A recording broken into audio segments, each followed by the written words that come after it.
Եկեք բուրըն ծափահարենք Հիսուսին, բարեկամներ ինչպես եք,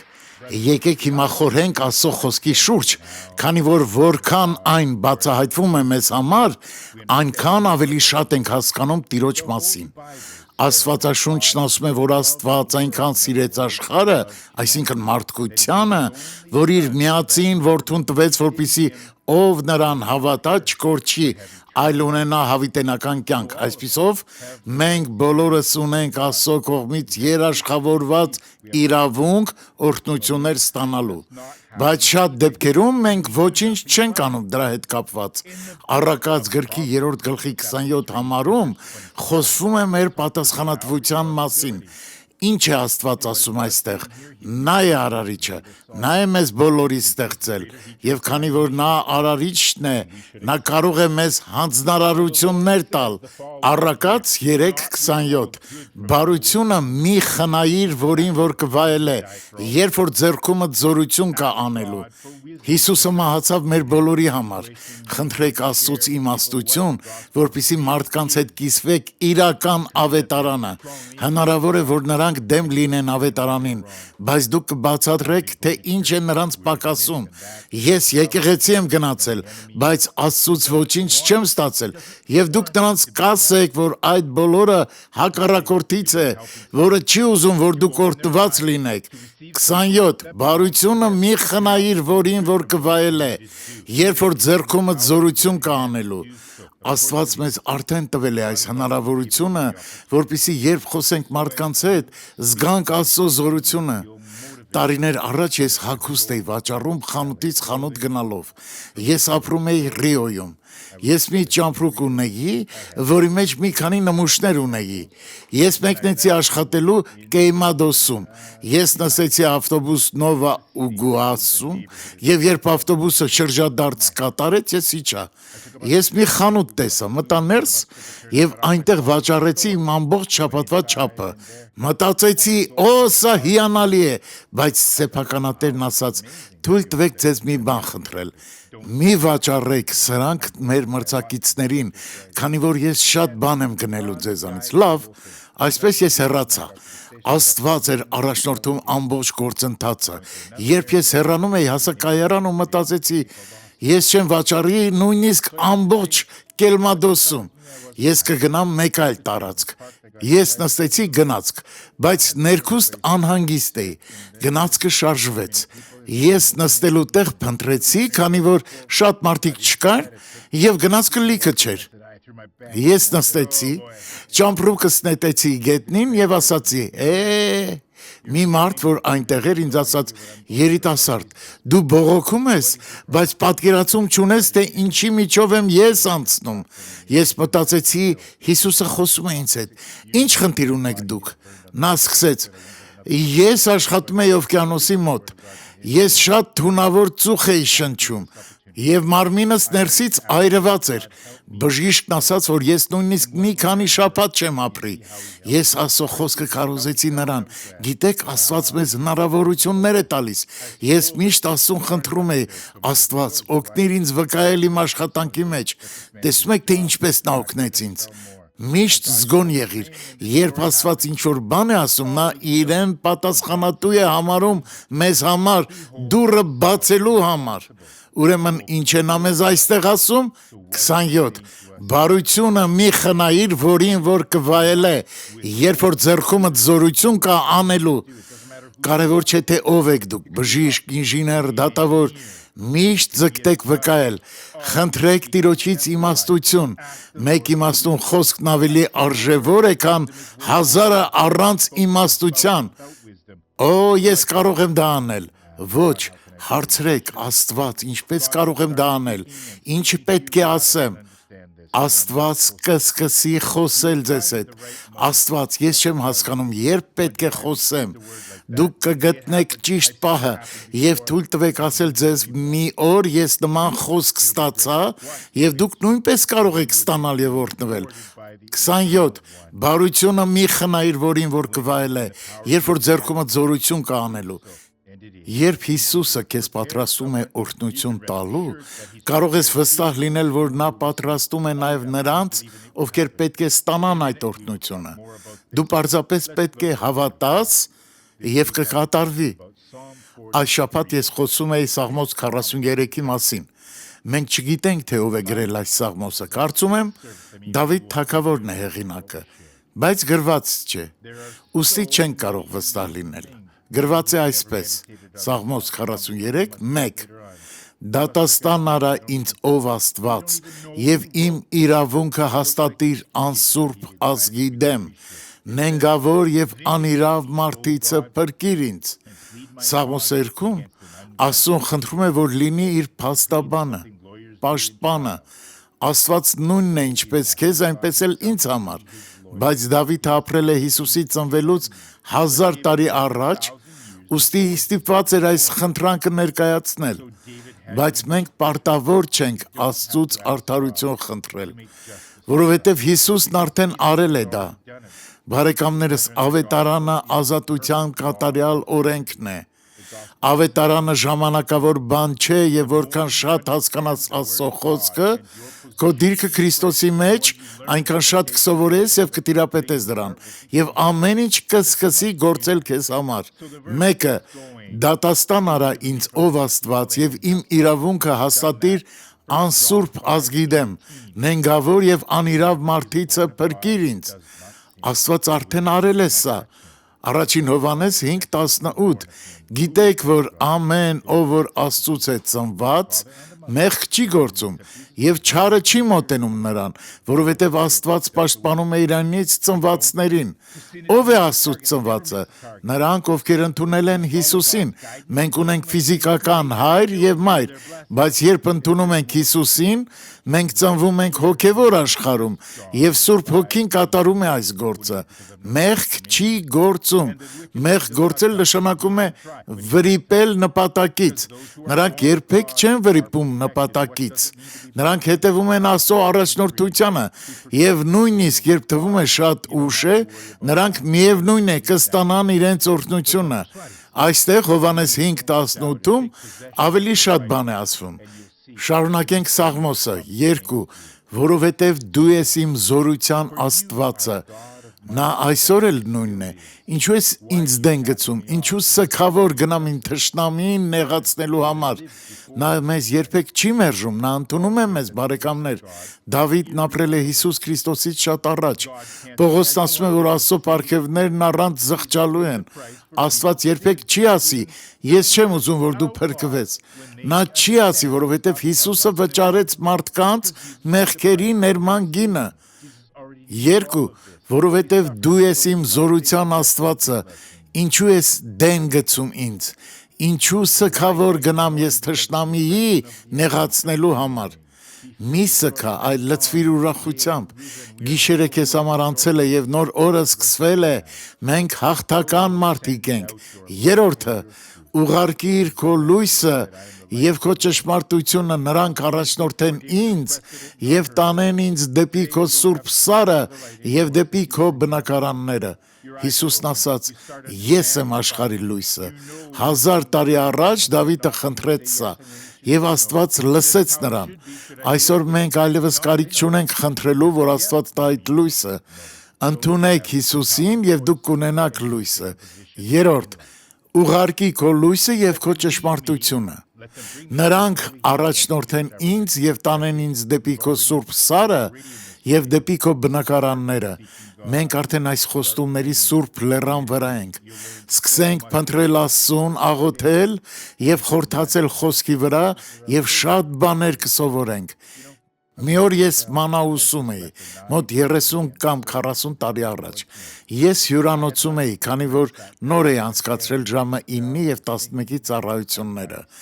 Ժամը մոտ 1-ն էր։ Ես ճաշեցի եւ նստեցի իմ սենյակում աղջակալիս վրա եւ սկսեցի մտածել։ Ես մենակ էի, կինս ինձ հետ չէր եկել։ Ես կենտրոնացած էի Աստծո վրա եւ հանկարծ հիշեցի Հովհաննես 8:51-ը։ Վստահ եմ, որ այդ օրը հյուրանոցում մարդիկ կարծում էին, թե այնտեղ մի խելագար կար։ Ես սկսեցի որքան կարող էի բարձր գոռալ, երբ կարդացի այս համարը։ Ճշմարիտ ասում եմ ձեզ, եթե մեկն իմ խոսքը պահե, նա մահ չի տեսնի հավիտյան։ Ես ասացի, ինչ հիանալի է Հիսուս, եւ թույլ տվեք ասել ձեզ, ես մի փոքր մտախոհ էի եւ ասում էի, հետաքրքիր է, ինչպիսին կլինի իմ վերջին օրը, գուցե դևերն ինձ մի կողմ քաշեն, հրեշտակները մյուս կողմ, ես կտառապեմ, ոչ, եթե մեկն իմ խոսքը պահե, նա մահ չի տեսնի հավիտյան։ Ահա ժողովուրդ, կգա ժամանակը եւ մենք բոլորս կգնանք։ Մի պահ մենք այստեղ ենք, բայց հանկարծ մի ակնթարթում եւ չեք զգա թե ինչպես կհայտնվեք երկնքում եւ Հիսուսի հետ կքայլեք ոսկե փողոցներում։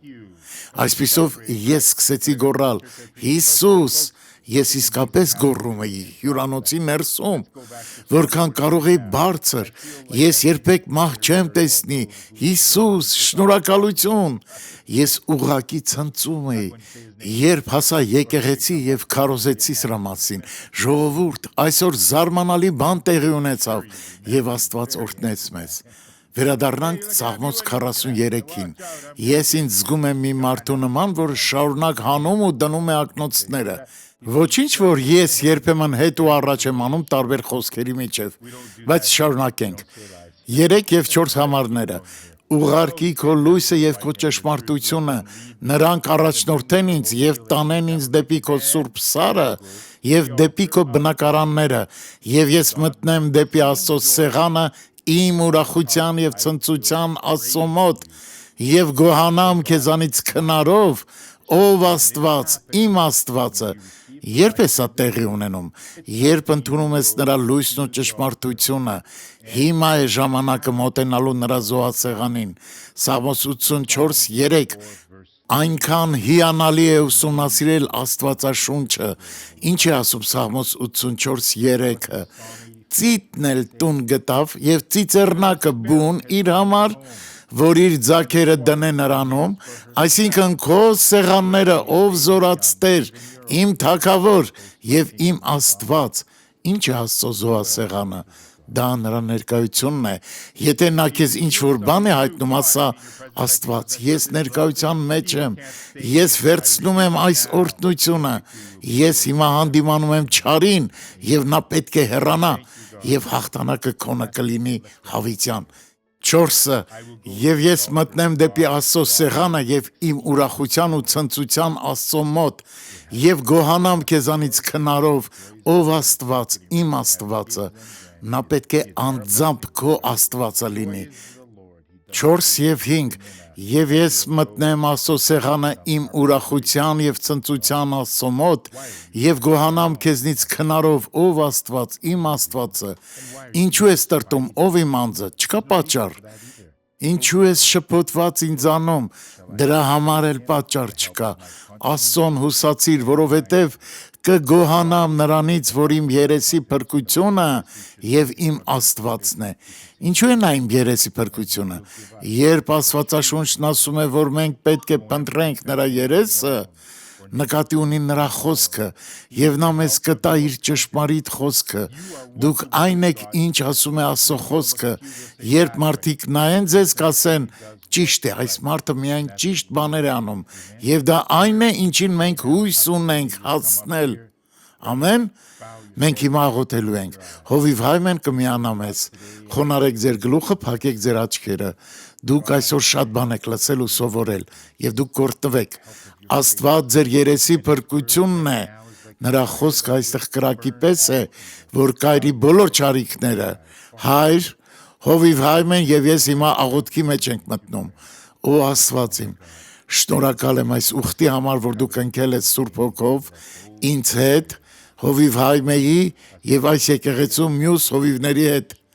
Մենք քո ժողովուրդն ենք, քո ծառաները, եւ այս ժողովուրդը սովորում է, որ չպետք է օրհնություններ խնդրել եւ պահել մեր մեջ, այլ պետք է կիսվել մարդկանց հետ այն մասին, թե ինչ ես դու այստեղ անում եւ ինչ ես ասում, դա այնքան հրաշալի է, Հայր։ Հիմա ես միաբանում եմ իմ հավատքը այս մարդկանց հավատքի հետ Եվ հանդիմանում եմ ամեն չարիք եւ պահանջում եմ, որ չարը հեռանա։ Նախ ես աղոթում եմ Աստված տնանց համար, ովքեր այստեղ են։ Նրանք միացնում են իրենց հավատի ձեռքերն իմ ձեռքերին, եւ ես խնդրում եմ, որ քո զորությունը հոսի իմ ձեռքերի մատների միջով դեպի այս մարդկանց ձեռքերը։ Աստված իմ, մենք բոլորս միասին ենք, մենք Աստծո հետևորդներն ենք, ինչպես ասում է Պողոս առաքյալը, հենց հիմա Հայր, ես կաթվածահար եմ անում թշնամու ողջ գործն այս կյանքերի դեմ եւ ասում եմ հիվանդության, թուլության ոգի, տառապանքի ոգի, որը գալիս է այս մարդկանց շնչառական համակարգի դեմ, եւ նրանք տառապում են շնչառության դժվարությունից, ունեն բրոնխիտ, ասթմա, կրծքավանդակի խզոց կամ նույնիսկ ավելի վատ բան։ Աստված իմ, նրանց թոքերում, բրոնխներում, որտեղ էլ որ դա լինի, մարսողական համակարգում,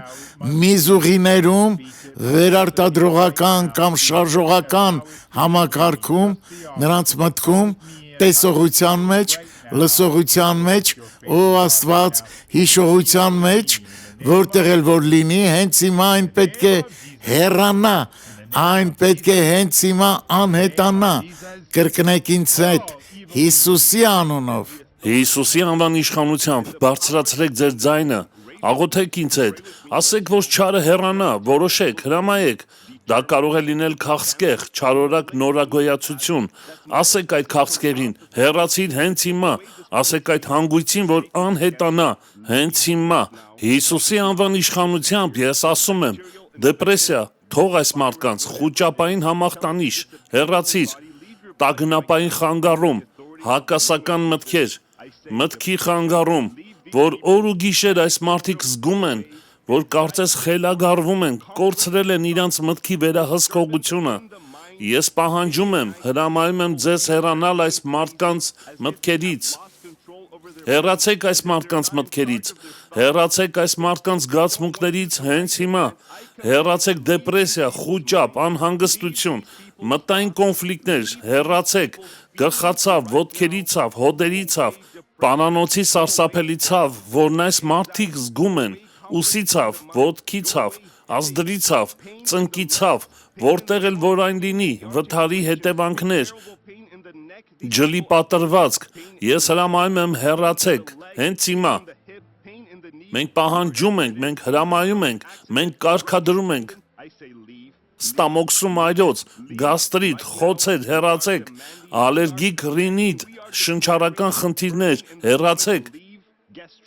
մարդիկ ովքեր գրիպ են, ես պահանջում եմ, որ ամեն չարիքը հեռանա, ես պահանջում եմ, որ դրանք հեռանան Հիսուսի անունով, ամեն չարիք, ամեն դիվային եւ սատանայական ճնշում, հեռացեք, չքվեք, Հիսուսի անունով։ Բարձրացրեք ձեր ձեռքերը եւ միացեք Աստծո որդիների ազատությանը։ Հայր, ես աղոթում եմ սրտի արիթմիա ունեցող մարդկանց համար, տախիկարդիա ունեցող մարդկանց համար, ստացեք բժշկություն, ստացեք խաղաղություն։ Ով անկախ նրանից դա զգացմունքային է, ֆիզիկական, թե հոգեվոր լինի, դա գենետիկ կամ ինչ էլ որ լինի, երբ Աստված գործում է, ոչ ոք չի կարող կանգնեցնել նրան, քանի որ այնինչ անհնար է մարդկանց համար, հնարավոր է Աստծո համար։ Ասեք շնորհակալություն, Տեր։ Ես ստանում եմ իմ օրհնությունը, վերցնում եմ դա Հիսուսի անունով, ամեն։ Փառք Աստծուն, օ սա հաղորդության օր է, Աստծուց հրաշքների օր։ Կարող եք նստել եւ եկեք դիտենք իրական կյանքի պատմությունը։ Խնդրում եմ, միացրեք։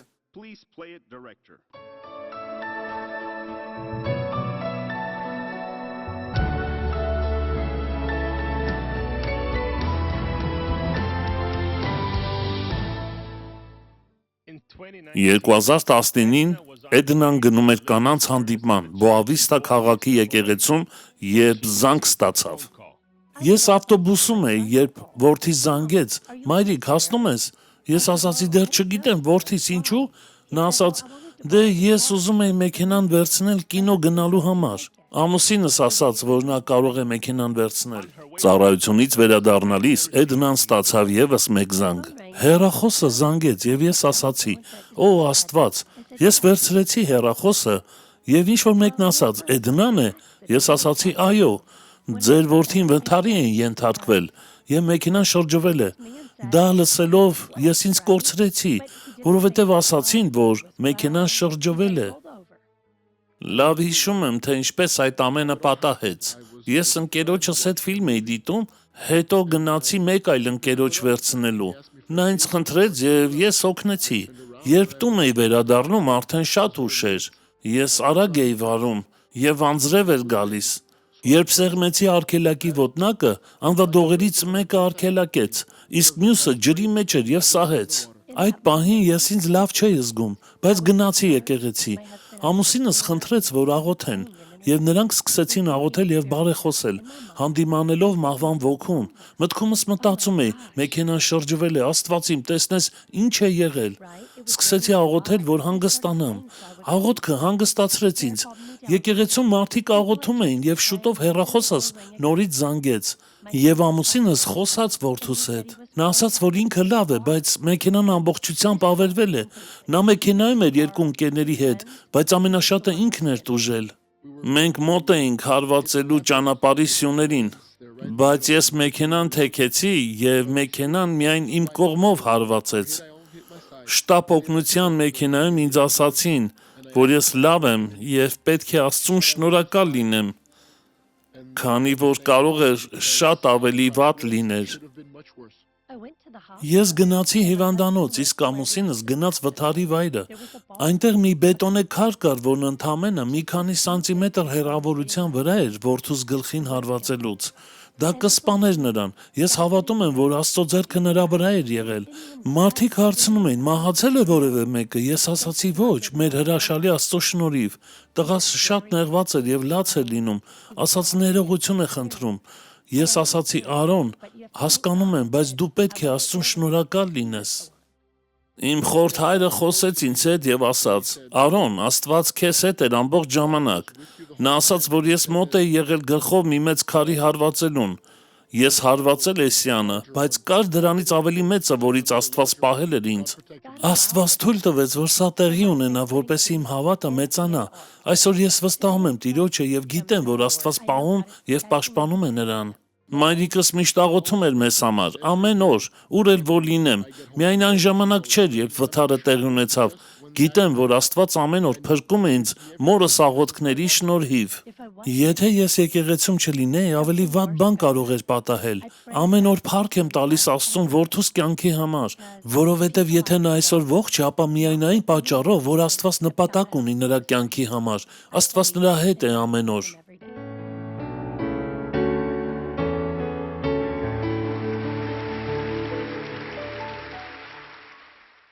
Նա այս հարցում միանգամայն ճիշտ է, միայն Տերն է մեզ պաշտպանում։ Ինչ է ասում Սաղմոս 127-ը. Եթե Տերը չպահպանի քաղաքը, պահապանն ապարդյուն է արթուն մնում։ Նա մեզ հավատք է տալիս, նա մեզ սեր է տալիս, բայց սա պետք է տեղի ունենա ամեն օր։ Մենք պետք է զգոն լինենք, ինչպես նա ասաց, ավելի վատ բաներ տեղի չեն ունենում ձեր ընտանիքի համար աղոթքի շնորհիվ։ Դուք չպետք է անփույթ աղոթեք։ Աստված իմ, ընտանիքը քո ձեռքում է, ոչ, Աստված ես հիմա աղոթում եմ շրջապատիր նրանց քո զորությամբ, դևը եւ չար ոգիները չեն կարող դիպչել իմ ընտանիքին Հիսուսի անունով, եւ մենք պետք է ավելի շատ աղոթենք, ոչ միայն ընտանիքի հավատացյալ անդամների համար, այլ հատկապես աղոթենք նրանց համար, ովքեր չեն ճանաչում Քրիստոսին, ովքեր ապրում են սխալ կյանքով, գուցե արատների կյանքով, մեր ընտանիքի մարդիկ պետք է պաշտպանված լինեն մեր աղոթքով։ Սա վերաբերվում է նաեւ քարոզիչներին, դուք կարող եք խնդրել քարոզչին, Հովիվ, աղոթեք ինձ համար, իմ մայրիկը քաղցկեղ ունի, սակայն քարոզչի մայրիկը նույնպես կարող է քաղցկեղ ունենալ կամ նույնիսկ հենց ինքը, աղոթեք ինձ համար, ես քաղցկեղ ունեմ։ Կարող են քարոզչին ասել, աղոթեք իմ որդու համար, նա թմրանյութեր է օգտագործում, բայց քարոզչի որդին նույնպես հնարավոր է թմրանյութեր է օգտագործում, այնպես որ մենք պետք է պայքարենք աղոթքի միջոցով, բայց դա պետք է լինի անընդհատ աղոթք։ Մենք պետք է պայքարենք աղոթքով, պայքարենք հավատքով, առանց վախենալու։ Նայեք Հոբի աղոթքին, առաջի գլխում, նա ասում է. եթե իմ երեխաները որևէ սխալ բան են անում, եթե նրանք ինչ-որ ձևով մեղանչում են եւ այլն, Դոկտոր Սուարեսը գրել է մի հոդված, որը ասում է. երբեք մի աղոթեք վախով, ինչ է դա նշանակում, աղոթեք հավատքով, վստահությամբ, համոզմունքով, Աստված իմ ողորմիր, թույլ մի տուր, որ որևէ բան պատահի, դա տեղի չի ունենա, որովհետև ես աղոթել եմ դրա համար եւ աղոթում եմ իշխանությամբ, ես աղոթում եմ Հիսուսի անունով եւ Աստված կպահի։ Ամեն։ Հիմա բարձրացրեք ձեր ձեռքերը, հիշելով ձեր ընտանիքը, Աստվածաշունչն ասում է. հավատա Տեր Հիսուս Քրիստոսին եւ կփրկվես դու եւ քո ընտանիքը։ Աստված իմ երկարացրու ձեռքդ այս ընտանիքների վրա, նրանց կյանքերի վրա, ովքեր կապված են ալկոհոլով, թմրանյութերով, ինչպես այդ տղամարդու կինը, որ 30 տարի ապրել է ալկոհոլիզմի մեջ, 30 տարի Աստված իմ նա ապրել է խմիչքի հետ կապված, եւ այս մյուս տղամարդը Ռումինիայում աղոթում է իր կնոջ համար, որը թմրանյութեր է օգտագործում։ Աստված իմ հասիր այս մարդկանց, որոնց մասին հիմա խոսում ենք այստեղ։ Հիշատակեք ձեր ընտանիքի անդամներից մեկի անունը, ով օրհնության կարիք ունի, ազատագրման կարիք ունի, Տիրոջ այցելության կարիքն ունի, որ հիվանդանոցում է, գուցե բժիշկները հրաժարվել են նրանցից, կամ ովքեր վերակենդանացման բաժանմունքում են, հենց հիմա հիշատակեք նրանց անունները։ Հայր, ոչինչ անհնար չէ քեզ համար, ո հզոր Աստված, այցելի այս մարդկանց հիմա, մտի նրանց տները հիմա, ովքեր կապված են ալկոհոլի, թմրանյութերի հետ, նաև օրհնի նրանց, ովքեր աշխատանք չունեն, ովքեր պարտքերի մեջ են, մտի նրանց կյանք, ովքեր կապված են մեղսալից սովորություններով, շրջապատում ենք նրանց հավատքով եւ որոշում ենք ու ասում. Սատանա, թող այս ընտանիքը եւ հեռացիր։ Ես կոտրում եմ դժոխքի ողջ ազդեցությունը այս անունների վրա, որոնք հիշատակվում են այստեղ, այս վայրում։ Եվ չեղյալ եմ հայտարարում Հիսուսի հզոր անունով, Աստծո փառքի համար։ Ամեն։ Փառք Աստծուն, եկեք բուրըն ծափարենք Տեր Հիսուսին։ Իսկ հիմա եկեք հաղորդություն վերցնենք։ Պողոսի առաջին թուղթը Կորինթացիներին ուղված 11-րդ գլուխ 23-րդ խոսքից։ Որովհետև ես Տերիցն ընդունեցի այն, որ ձեզ էլ ամանդեցի, որ Տեր Հիսուսն այն գիշերը, որ մատնվում էր, հաց առավ եւ գոհանալուց հետո կտրեց եւ ասեց. արեք, կերեք, այս է իմ մարմինը, որ ձեզ համար կոտրվում է, այս արեք իմ հիշատակի համար։ Այնպես էլ ընթրիքն ուտելուց հետո բաժակն առավ եւ ասաց. այս բաժակը նոր ուխտն է իմ արյունով, այս արեք քանի անգամ որ խմեք իմ հիշատակի համար, որովհետև քանի անգամ որ այս հացն ուտեք եւ այս բաժակը խմեք, Տիրոջ մահը պատմեցեք մինչև որ նա գա։ Ուրեմն ով որ այս հացն ուտե կամ Տիրոջ բաժակը խմե անարժանությամբ, նա պարտական կլինի Տիրոջ մարմնին եւ արյունին։ Ուրեմն թող մարդ փորձե իր անձը եւ ապա այն հացիցն ուտե եւ այն բաժակիցը խմե։ Ինչ է Պողոսն այստեղ ասում. մի մասնակցեք անարժան կերպով։ Հիշեք Գողգոթան, հիշեք, որ Հիսուսը մահացավ մեր փոխարեն, որպեսզի մենք ապրենք նրա կյանքով։ Հիսուսը երբեք մեղք չգործեց, իսկ մեղքի վարձը մահ է։ Դա իմ մեղքն էր, քո մեղքն էր, այնպես որ երբ մենք մասնակցում ենք հաղորդությանը, ես չեմ կարող մեղքի մեջ լինել, եւ դուք նույնպես չեք կարող։ Ուստի աղոթիր Աստծուն. Աստված, խնդրում եմ, հաստատիր այն, ինչ ես այստեղ աղոթում եմ, չեմ ուզում մեղք գործել։ Եթե ես սխալվել եմ, խնդրում եմ, ների ինձ։ Ես ուզում եմ ապրել երկնքում, ես ուզում եմ հաղորդություն ունենալ քեզ հետ եւ մասնակցեք արժանապատիվ կերպով։ Եթե չեք ընդունել Հիսուսին, դուք չպետք է մասնակցեք, որովհետեւ հաղորդությունը եկեղեցունը չէ, այլ Տիրոջն է։ Բայց եթե ամբողջ սրտով հավատաս եւ խնդրես Տիրոջը, որ փրկի քեզ, նա կփրկի։ Այդ ժամանակ դու կարող ես հաղորդություն ընդունել եւ մտնել նաեւ դրախտ։